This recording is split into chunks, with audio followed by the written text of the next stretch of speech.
আসসালামু আলাইকুম গাইস, আজকের ভিডিওটা হচ্ছে আমরা আপনাদেরকে দেখাবো আমাদের গ্রামের দৃশ্য। আমাদের গ্রামে কি আবাদ হয় কি না হয়, আলু, শাক সবজি যত কিছু আছে সব কিছু আমি আপনাদের সামনে তুলে ধরবো।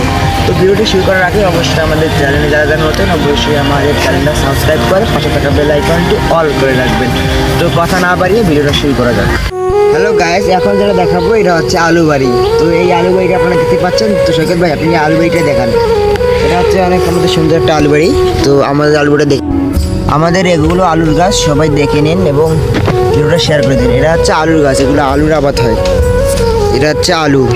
এবার যে গাছগুলো দেখাবো এই গাছগুলো কেউ কেউ বলে চালানি গাছ, আবার কেউ বিদেশি গাছ বলে। তো এই গাছগুলো আপনারা ভালো করে দেখে নিন, এই সুন্দর গাছগুলো। এটা হচ্ছে আমাদের ঘাস বাড়ি, গ্রামের দৃশ্য। আরও কিছু দেখাবো।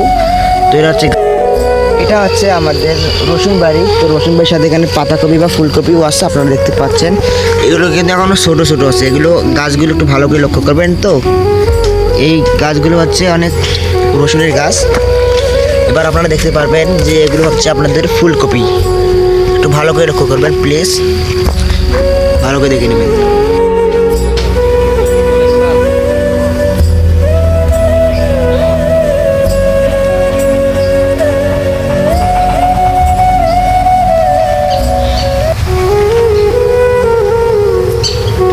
এখন যেটা দেখাবো এটা হচ্ছে শাকালু, কেউ বলে মিষ্টি আলু। তো ভালো করে সবাই লক্ষ্য করুন, এগুলো কিন্তু কেউ শাকালু বলে এবং কেউ মিষ্টি আলু বলে। এগুলো যারা আপনি কি চেনেন, এগুলো অনেক সুন্দর। এগুলো খেতে অনেক সুস্বাদু। আজকের ভিডিওটা এখানে পর্যন্ত ছিল। যারা যারা আমাদের চ্যানেলে নতুন অবশ্যই চ্যানেলটা সাবস্ক্রাইব করেন এবং ভিডিওটি কেমন লেগেছে অবশ্যই কমেন্ট বক্সে বলে যাবেন এবং পার্ট 2 দেখতে চাইলে অবশ্যই